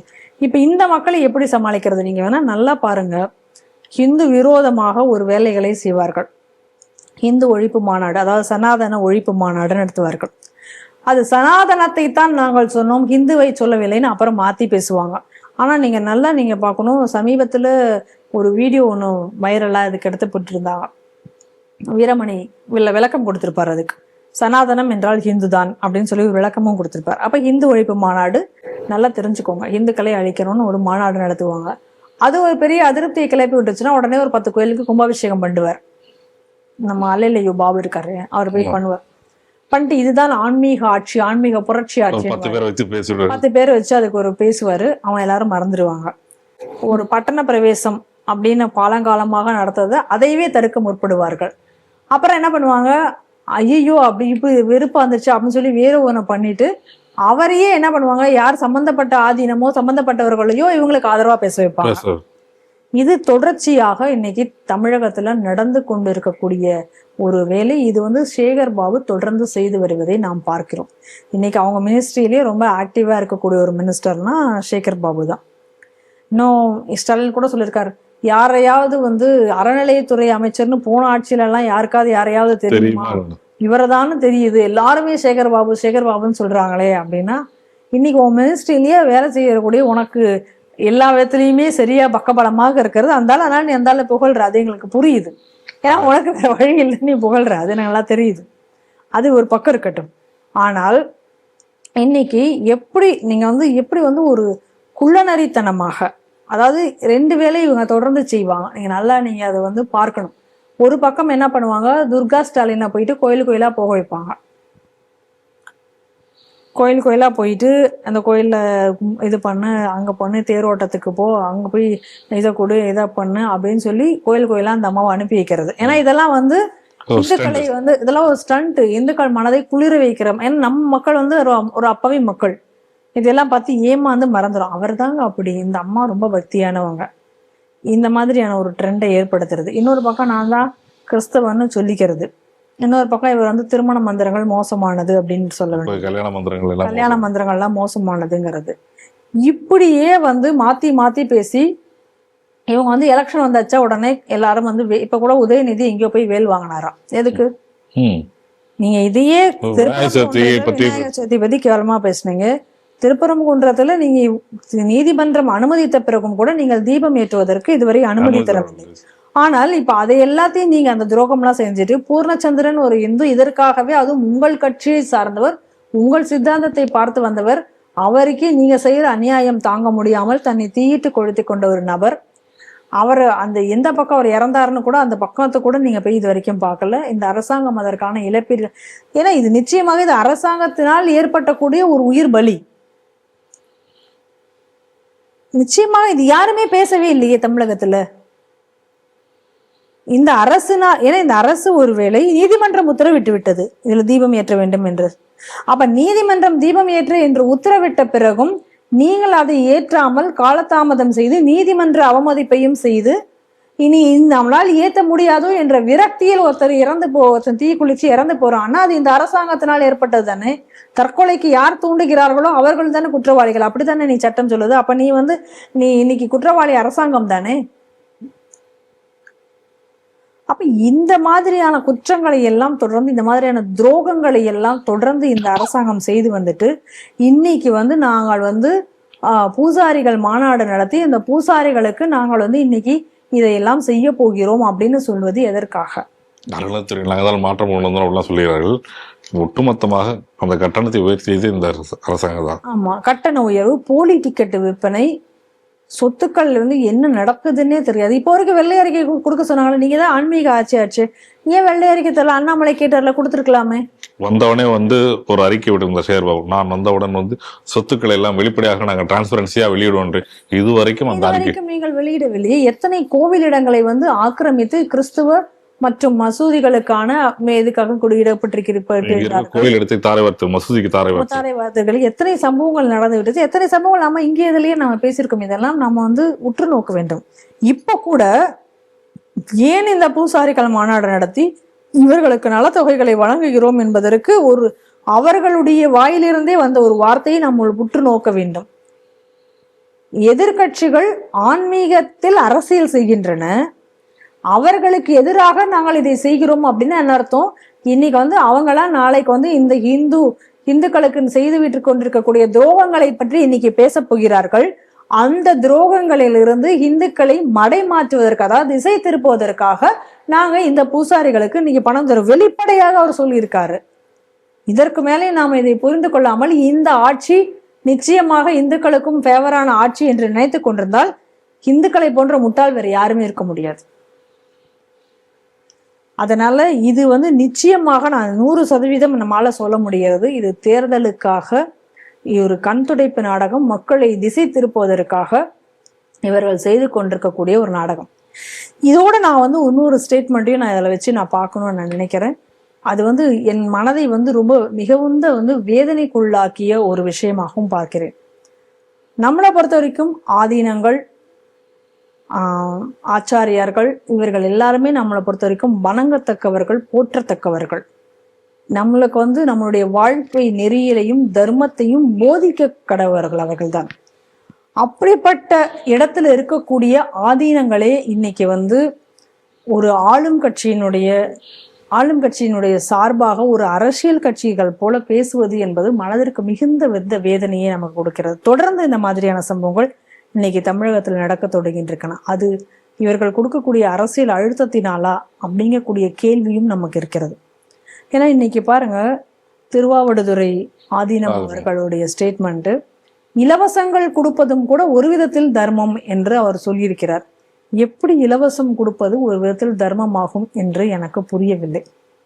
இரண்டாவது, தர்மம் புண்ணியம் அப்படி என்பதில் எந்தவித நம்பிக்கையும் இல்லாத ஒரு காட்டுமிராண்டி ஆட்சியாளர்களை இவர் தர்மவான் புண்ணியவான் என்கக்கூடிய அளவில் அவர்களை சொல்லுவது என்பதை நம்மால துளியும் ஏற்றுக்கொள்ள முடியவில்லை. நிச்சயமாக அந்த பீடத்துல இருக்கக்கூடியவர்கள் அவர்களை விமர்சிப்பதற்கு நமக்கு தகுதி இல்லை தான். நம்ம போற்றத்தக்கவர்கள் அவர்கள் அனைவரும். ஆனாலும் கூட இந்த மாதிரியான ஒரு ஸ்டேட்மெண்ட்களை கொடுக்கும் பொழுது இதில் நமக்கு வேதனை அளிக்கிறது இவர்களுடைய அந்த வார்த்தைகள் என்பது. இலவசம் ஒரு நாட்டினுடைய பொருளாதாரத்தை பாதிக்காதா? இலவசங்கள் என்பது மக்களை சோம்பேறி ஆக்காதா? இன்னைக்கு நீதிமன்றமே இந்த கேள்வியை எழுப்பி எப்படி இப்படி இலவசங்கள் தருகிறீர்கள், ஏன் இதை நீங்க டெவலப்மெண்ட்ல கொண்டு போக மாட்டேன்றீங்க அப்படிங்கக்கூடிய கேள்விகளை வேதனையுடன் எழுப்பி கொண்டிருக்க நேரத்துல இதை தர்மம் அல்லது புண்ணியம் என்று சொல்கிறார்கள் என்றால் என்ன சொல்வது என்று தெரியவில்லை.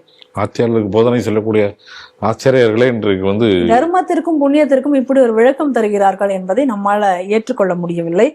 இது மட்டும் இல்லை, இவர் மட்டும் இல்லை, இடையில பார்த்தா இன்னொரு ஆதீனம் சொல்றாரு கருணாநிதி என்பதற்கு, அதாவது இறைவனை தேவாரத்தில் இருக்கக்கூடிய அந்த கருணாநிதி அப்படிங்கக்கூடிய அந்த பதத்தை இறைவனை நோக்கி சொல்லக்கூடிய பதத்தை அவர் இன்னைக்கு சாதாரணமான ஒரு அரசியல், அதுவும் எப்படிப்பட்ட மனிதர் அவர்னு தெரியும் அந்த கருணாநிதி, அதையும் இதையும் அவர் சேர்த்து பேசியது இப்படி தொடர்ச்சியாக நம்ம பார்த்து கொண்டிருக்கோம். திடீர்னு இதுவும் ஆன்மீக ஆட்சி தான், அவர்களும் சேர்ந்து இவர்களோட பேசுவது என்பது இதெல்லாம் தமிழகத்தினுடைய என்ன சொல்வது அப்படின்னு என்று நமக்கு தெரியவில்லை.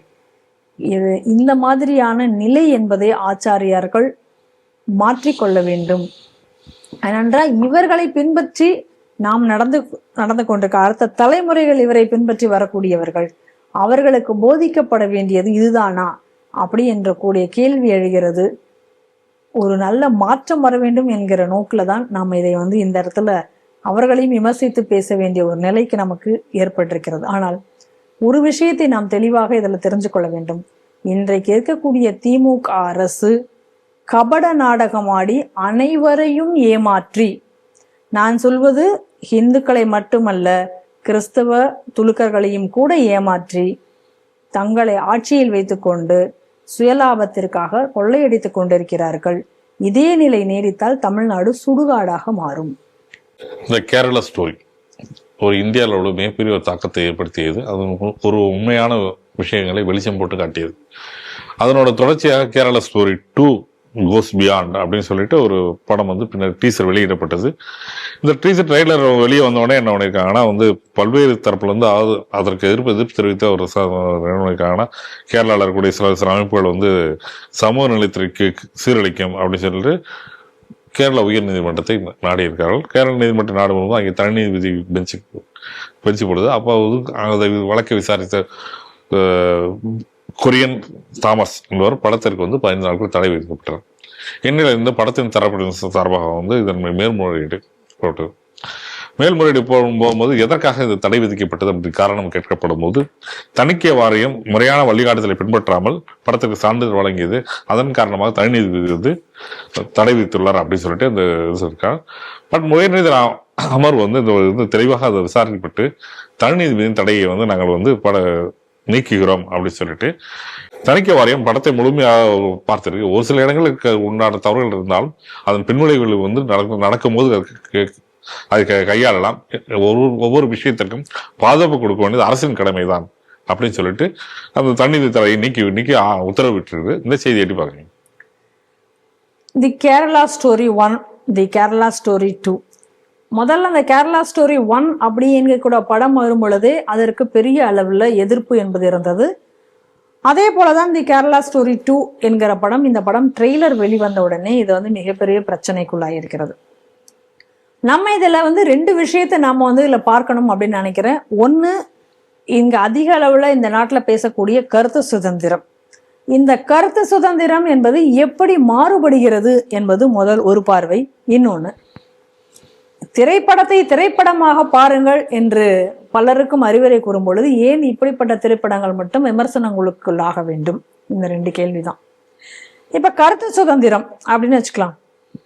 இப்ப கண்ணாபின்னான்னு சொல்லிட்டு இப்ப குறிப்பாக இப்ப இன்னொரு படம் கூட வந்திருக்கு இதே சமயத்துல, ஒரு பிராமண சமுதாயத்தை இழிவுபடுத்தும் வகையில் டைட்டிலே அந்த மாதிரி வச்சு ஒரு படம் கூட வந்தது. இப்போ அதற்கு கூட அவர்கள் எதிர்ப்பு தெரிவித்தார்கள்.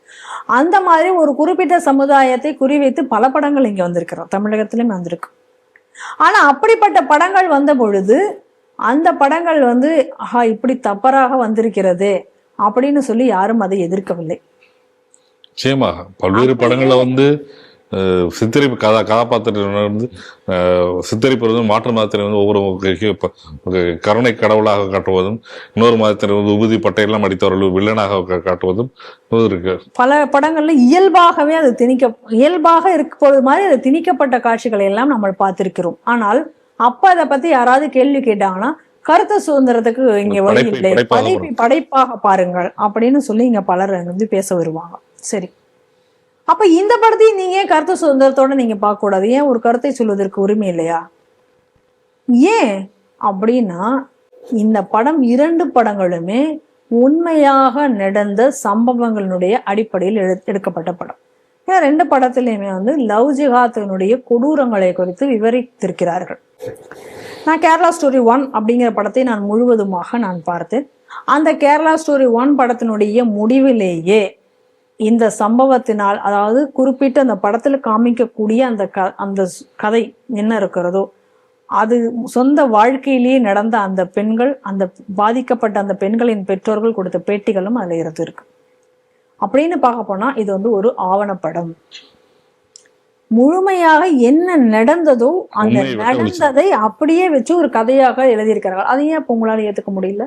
இன்னைக்கு கேரளா ஸ்டோரி 2 படம் வந்த பிறகு, இந்த ட்ரெய்லர் வந்த பிறகு, இந்த பிரச்சனை எல்லாம் வந்த பிறகு, இந்த சம்பவத்தினால் அதுல ஒரு 3 சம்பவங்கள் அந்த படத்திலையும் இந்த படத்திலையும் குறிப்பிட்டு வந்திருக்கிறார்கள். அதுல பாதிக்கப்பட்ட அந்த பெண்கள் மேடை ஏறி இது எங்கள் சம்பவம், இது எங்கள் வாழ்க்கையில் நடந்தது, இதைத்தான் இவர்கள் படமாக்கி இருக்கிறார்கள் என்று பேசின பிறகும் ஏன் இவர்களால் ஏற்றுக்கொள்ள முடியவில்லை? இன்னைக்கு இந்த லவ் ஜிகாத் ஒன்று இல்லவே இல்லை அப்படின்னு சொல்லி அதை எஸ்டாப்ளிஷ் பண்ணணும்னு ஏன் துடியாக துடிக்கணும்? நடந்து கொண்டிருக்கக்கூடிய ஒன்றை ஏன் மறைக்க வேண்டும்? ஏன் இதே கேரளாவில் கிறிஸ்தவர்கள் பிஷப்புகள் எல்லாம் ஒரு போராட்டத்துல கூட ஈடுபட்டார்களே, கிறிஸ்தவ பெண்களை காக்க வேண்டும், இன்னைக்கு லவ் ஜிகாத்தினால் அவர்கள் சென்று கொண்டிருக்கிறார்கள். இந்துக்கள் பேசி கொண்டிருந்த வரைக்கும் அவர்களுடைய குரல்கள் இங்கே எடுபடவில்லை. ஆனால் கிறிஸ்தவர்கள் இதை பத்தி பேசும் பொழுது, இந்த குரல்கள் இங்க ஒழித்த பொழுது அப்பையும் என்ன பண்ணாங்க? ஐயையோ அப்படின்னு சொல்லி காங்கிரஸும் கம்யூனிஸ்டும் கிறிஸ்தவர்கள் வாயை அடைக்க முற்பட்டார்களே தவிர இதற்கு தீர்வு காண முடிவு பெறவில்லை. அப்ப இந்த மாதிரியாக தொடர்ந்து இந்த சம்பவங்கள் நடக்கின்றன. பெண்கள் பாதிக்கப்படுகிறார்கள். அவர்கள் படக்கூடிய கஷ்டங்களை ஒரு விழிப்புணர்வுக்காக ஒரு படமாக எடுத்தால் அதில் என்ன தவறு இருக்கிறது? இதுதான் நம்மளுடைய கேள்வி. அது இல்லை அப்படின்னு நீங்க மறுக்கலாம், ஆனால் அது சொல்லவே கூடாது என்று ஏன் சொல்ல வேண்டும்? அப்ப அது கருத்து சுதந்திரத்தை பாதிப்பதாக இல்லையா? நீங்க ஒரு இந்து தெய்வத்தை கேவலமாக சித்தரித்து படம் எடுப்பார்கள், இந்து தெய்வத்தை கொச்சையாக வைத்து படம் எடுப்பார்கள், கவிதை எழுதுவார்கள். என் சம்பந்தமே இல்லாம மலக்குழி மரணம் நீங்க ஒருத்தன் கவிதை எழுதுனா பாத்தீங்களா, அந்த மாதிரி கவிதை எழுதுவார்கள். அந்த மாதிரி சம்பந்தம் இல்லாமல் அதை கொண்டு சேர்ப்பார்கள். அப்ப இதை ஏண்டா இங்க நீ சேர்த்த, இதை ஏண்டா இங்க கொண்டு வச்ச அப்படின்னு நம்ம கேட்டா, இதை கருத்து சுதந்திரத்தோடு பாருங்கள், இதை ஏன் நீங்கள் உள்நோக்கத்தோடு பாக்குகிறீர்கள்னு சொல்லி நம்மளை கேள்வி கேட்போம். அப்ப அந்த காட்சிகளை எடுப்பதற்கு இங்க யாரும் முன் வர மாட்டார்கள். ஆனால் உண்மையான கதைகளின் அடிப்படையில் படம் எடுத்தால் அதுக்கு நீங்க சென்சார் கொடுக்கணும். தமிழகத்துல சில படங்கள் வெளிவராமல் போன படங்கள் அந்த மாதிரி இருக்கு. டிரான்ஸ் உதாரணத்துக்கு சொல்றேன். இந்த படம் கேரளாவில் மிகப்பெரிய அளவுல சக்சஸ் ஆன படம், வெற்றி பெற்ற படம். என்ன நடந்து கொண்டிருக்கிறதோ அதனுடைய அடிப்படையில் எடுக்கப்பட்ட படம் தான். அதே படம் தமிழகத்துல ஓடவே விடல. தியேட்டரை யாரும் கொடுக்க முன் வரவில்லை. இப்பயும் கூட இந்த கேரளா ஸ்டோரி 2 படத்துக்கு தமிமுன் அன்சாரி மறைமுகமாக மிரட்டல் விடுத்திருக்கிறார். தியேட்டர் உரிமையாளர்கள் யாரும் இந்த படத்தை திரையிடக்கூடாது அப்படின்னு சொல்லிட்டு. இதே சம்பவம் தான் காஷ்மீரி ஃபைல்ஸ் என்ற படத்துக்கும் நடந்தது. காஷ்மீரி ஃபைல்ஸ்ல இருந்ததுன்னா ஒவ்வொரு சம்பவத்துக்குமே அவர் ஆவணம் வச்சிருந்தார். இன்னும் சொல்ல போனா காஷ்மீரில் நடந்த கொடுமைகளினுடைய 1% தான் படமாக எடுத்து போட்டிருந்தார்கள். அப்படிப்பட்ட இந்து இன அழிப்பு நடந்தது. அந்த இந்து இன அழிப்பினுடைய உண்மை சம்பவங்களை 1% வெளிக்கொண்டு வந்ததையே தாங்க முடியாமல் அந்த படத்தையும் ஓட விடாமல் நீங்க தடுத்தீங்களே, அப்ப எங்க போச்சு உங்க கருத்து சுதந்திரம் தான் கேட்கிறேன். இது கருத்து சுதந்திரத்துக்கு உண்மை இல்லை. என்ன சம்பவமோ உண்மையான சம்பவம் ஏன் அந்த உண்மையை உங்களால் ஏற்றுக்கொள்ள முடியவில்லை? ஏன்னா இதெல்லாம் தெரிந்தால் உங்களுடைய இன்னொரு முகம் இங்கே வெளிவரும் என்ற பயமா அப்படி என்ற கேள்வி எழுகிறது அல்லவா? ஏன் அதை ஏற்றுக்கோங்களேன் இந்த படத்தை. அதனால இன்னைக்கு இந்த கேரளா ஸ்டோரி 2 அப்படி அந்த படத்திற்கு இன்னைக்கு நீதிமன்றம் அந்த தடையை நீக்கி அந்த படத்தை வெளியிட்டிருப்பது என்பது வரவேற்கத்தக்க ஒரு விஷயம். ஏன்னா இந்த மாதிரியாக நடக்கக்கூடிய இது விழிப்புணர்வு படம். இன்னும் சொல்ல போயாச்சு அப்படின்னா இப்படிப்பட்ட விழிப்புணர்வு படங்களுக்கு தடை என்று வருவது என்பதை நம்மளால் ஏற்றுக்க முடியாது. ஏற்கனவே கிடுகு என்ற படம் தமிழகத்துல இதே போல எடுக்கப்பட்டது. அதற்கு பல சென்சார் கட்டுகள்லாம் வச்சாங்க. அந்த படத்துல இதே போலதான் உண்மை சம்பவங்களை தான் வெளியில எடுத்து சொல்ல முற்பட்டிருந்தார்கள். உண்மையாக மனு சாஸ்திரத்தில் என்ன சொல்லப்பட்டிருக்கிறது என்பதை எடுத்து வெளியில சொல்ல முன் வந்தார்கள். அப்ப அந்த படமே இது வரைக்கும் வெளியில வரலையே. எந்த தியேட்டரும் அதை நீங்கள் கொடுக்கறதற்கு அனுமதிக்கவில்லையே. அப்ப தொடர்ந்து உண்மையான படங்கள் அந்த கருத்துக்களின் அதாவது உண்மை சம்பவங்களின் அடிப்படையில வெளியில வர படங்கள் என்பது இங்கே தடுக்கப்படுகிறது என்பதை நாம் தொடர்ந்து பார்க்கிறோம். ஆனா அதற்கு முதல் முறையாக அந்த படத்தை இன்னைக்கு படத்துக்கு அனுமதி கொடுத்திருக்கிறது நீதிமன்றம் என்பது வரவேற்கத்தக்க ஒன்று. என்னுடைய வேண்டுகோள் என்ன அப்படின்னு சொன்னா, இந்த கேரளா ஸ்டோரி 2 படத்தை தமிழகத்தில் திரையிட விடுவார்களா என்பது எனக்கு தெரியாது. ஏன்னா இன்னைக்கு நம்ம பார்க்கிறோம், இன்னைக்கு யார் கையில இந்த படங்கள் யார் நினைத்தால் படம் வரும், எந்த நிறுவனம் நினைத்தால் படம் ஓடும் என்பதெல்லாம் நமக்கு தெரிந்ததுதான். அதனால அப்படியே ஒருவேளை ஏதாவது ஒரு தியேட்டர் 2 தியேட்டர் நடந்தாலும் ஓடினாலும் கூட இங்க இருக்கக்கூடிய அடிப்படைவாத துலுக்க இயக்கங்கள் அதை ஓட விடாமல் செய்துவிடும் என்பதிலும் எனக்கு நல்ல நம்பிக்கை இருக்கிறது. ஏன்னா இன்னைக்கு இருக்கக்கூடிய அரசு அந்த தியேட்டர் உரிமையாளர்களுக்கு பாதுகாப்பு கொடுக்குமா என்றால் கொடுக்காது. அப்படிங்கக்கூடிய சமயத்துல அவர்களும் அழுத்தம் கொடுத்து அந்த படத்தை எடுக்க விடுவார்கள். ஒண்ணும் இல்லாம இன்னைக்கு காந்தாரா 2 படத்தையே ஒழிக்கிறதுக்கு என்ன வழின்னு பார்த்த ஒரு இடம் நம்ம தமிழகம். ஏன்னா அதுல ஒண்ணுமே இல்லை. ஆனா ஒரு ஆன்மீகம் சார்ந்த ஒரு படம் வெற்றி பெற்று விடக்கூடாது என்பதில் குறிப்பாக இருந்தவர்கள் இங்க இருக்கக்கூடிய நிறுவனர்கள். அப்படிங்கக்கூடிய பட்சத்துல இந்த படத்தை இங்க ஓட விடுவார்களா என்பதை பற்றி எனக்கு தெரியவில்லை. ஆனால் இந்த படம் ஒருவேளை OTT-ல திரையிடப்பட்டால் அவசியம் அனைவரும் இந்த படத்தை பார்க்க வேண்டும். அனைத்து இந்துக்களும் இந்த படத்தை பார்க்க வேண்டும். குறிப்பாக பெண்கள் பார்க்க வேண்டும், பெற்றோர்கள் பார்க்க வேண்டும். இதுதான் இன்றைக்கு நடந்து கொண்டிருக்கக்கூடிய விஷயம். இந்து பெண்களை பாதுகாக்க வேண்டும். அதற்கு இந்த படம் மூலம் ஒரு விழிப்புணர்வு படம், இதை அவசியமாக பார்க்க வேண்டும் என்று கேட்டுக்கொள்கிறேன். நன்றி மேடம். நன்றி. இத்துடன் செய்திகள் சிந்தனை நிகழ்ச்சி நிறைவடைது. மீண்டும் அடுத்த நிகழ்ச்சியில் சந்திப்போம். நன்றி, வணக்கம், ஜெய்ஹிந்த். ஜெய்ஹிந்த்.